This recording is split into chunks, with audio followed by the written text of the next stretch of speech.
पूरी दुनिया नासा के बारे में जानती है। नासा स्पेस एजेंसी, जिसकी स्थापना 1958 में की गई थी, और इस स्पेस एजेंसी का इतिहास बहुत उपलब्धियों से भरा हुआ है। चाहे वो इंसान को चांद पर भेजना हो या नए ग्रहों की खोज करना, नासा की उपलब्धि विश्वविख्यात है। लेकिन क्या 21वीं सदी में कोई ऐसी एजेंसी है जो नासा को कड़ी टक्कर दे सकती है? नासा अब तक के सबसे बड़े बजट वाली अंतरिक्ष एजेंसी है, लेकिन इसका मतलब ये नहीं है कि ये दुनिया का एकमात्र सफल अंतरिक्ष संगठन है। रशिया का रोसकोस्मोस लंबे समय से नासा के एक प्रमुख प्रतियोगी के रूप में खड़ा है। वहीं इसके बाद आती है यूरोपियन स्पेस एजेंसी, जो हाल ही के वर्षों में तीसरी बड़ी स्पेस एजेंसी बनकर उभरी है। इसके बाद आती है चाइना की China national space administration, Japan की जापान एरोस्पेस एक्सप्लोरेशन एजेंसी और इंडिया की इंडियन स्पेस रिसर्च ऑर्गेनाइजेशन। वर्तमान में इसरो बजट के मामले में जापान की स्पेस एजेंसी से ही आगे है। इसरो की स्थापना 1969 में हुई थी, जो इसे दुनिया की टॉप 6 एजेंसीज में से नासा के बाद दूसरी सबसे पुरानी एजेंसी बनाता है। वैसे सोवियत यूनियन का अंतरिक्ष प्रोग्राम टेक्निकली इसरो से पुराना है, बट सोवियत यूनियन के विघटन के बाद 1992 में रोसकोस्मोस की स्थापना हुई थी। इसरो की स्थापना हमारे 22वें स्वतंत्रता दिवस पर की गई थी। ठीक इसरो की स्थापना से 22 दिन पहले अपोलो 11 ने चांद पर अपनी लैंडिंग की थी। इसरो के पहले अध्यक्ष विक्रम साराभाई एक ग्रेट वैज्ञानिक और खगोल शास्त्री, जिनका मानना था कि भारत आर्थिक रूप से अमेरिका और रशिया का प्रतिद्वंदी नहीं बन सकता, लेकिन अगर भारत को अंतर्राष्ट्रीय स्तर पर स्थान अर्जित करना है तो उसके लिए उन्हें जल्द ही उन्नत तकनीक को विकसित करना पड़ेगा। पहले इसरो के एजेंडे में सैटेलाइट डेवलप करना और उन सैटेलाइट को अंतरिक्ष में भेजने के लिए लॉन्च व्हीकल डिज़ाइन करना था। 6 साल की कड़ी मेहनत और अथक प्रयासों से साल 1975 में इसरो ने अपना पहला सैटेलाइट अंतरिक्ष की कक्षा में भेजा। इस सैटेलाइट का नाम आर्यभट्ट था।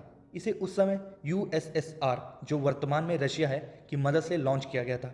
हालांकि भारत को अपना पहला लॉन्च व्हीकल PSLV-3 को विकसित करने में 5 साल और लग गए थे। तब से इसरो ने कई उपलब्धियां प्राप्त की और कई रिकॉर्ड तोड़ दिए हैं, खासकर हाल के वर्षों में।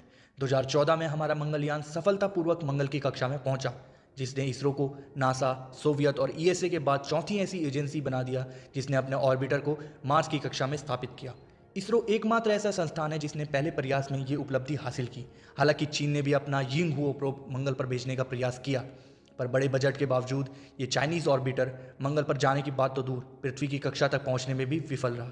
वहीं 2017 में इसरो ने एक PSLV-C-37 रॉकेट के जरिए 104 सैटेलाइट अंतरिक्ष में भेजकर फिर से खुद को और पूरे देश को गौरवान्वित किया।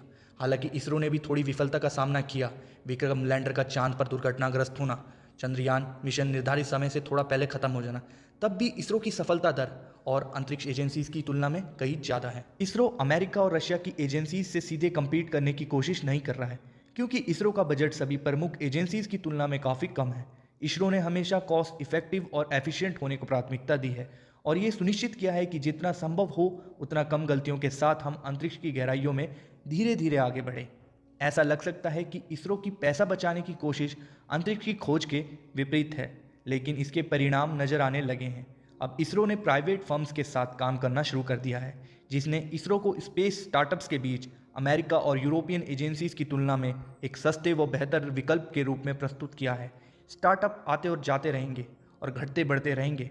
इनके बीच इसरो की यह योजना है कि वह आने वाले वक्त में अपने आप को आधुनिक अंतरिक्ष यात्रा के हब के रूप में प्रदर्शित करे। साराभाई की फिलॉसफी के प्रति सच्चे रहते हुए इसरो ने यह सब सफलता छोटे बजट में प्राप्त की है। 2020 में जहां इसरो का बजट $2 बिलियन है, इसके विपरीत नासा का बजट $22 बिलियन है, जो इसरो से 10 गुना ज़्यादा है।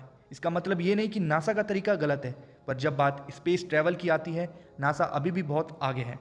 इंडियन स्पेस प्रोग्राम ने इंटरनेशनल मंच पर अपना स्थान अर्जित किया है। इसरो का पहला क्रू मिशन 2022 में लॉन्च होने की राह पर है। सभी की निगाहें भारत पर है कि वह फिर से सफल होगा या नहीं। यह भी ध्यान में रखते हुए कि भारत ने 1947 में स्वतंत्रता प्राप्त की, इसरो द्वारा की गई प्रगति अविश्वसनीय है और यह निश्चित रूप से ब्रिटिश स्पेस प्रोग्राम की गई प्रोग्रेस को बोना कर देती है। माना इसरो स्थापना के समय अमेरिका और सोवियत संघ को अंतरिक्ष में टक्कर देने की स्थिति में नहीं था, लेकिन 21वीं सदी में समय बदला है। अमेरिका, रूस, चीन सभी निकट भविष्य में चांद पर मिशन की योजना बना रहे हैं और भारत भी स्पष्ट रूप से आत्मविश्वास के साथ इस दौड़ का हिस्सा बनने को तैयार है। मंगल को लेकर भी इसरो की अपनी योजनाएं हैं। हमें अगले कुछ वर्षों में व्योमनट्स के बारे में सुनने की उम्मीद करनी चाहिए। व्योमनट्स इसरो के अंतरिक्ष यात्रियों को दिए जाने वाला शीर्षक है।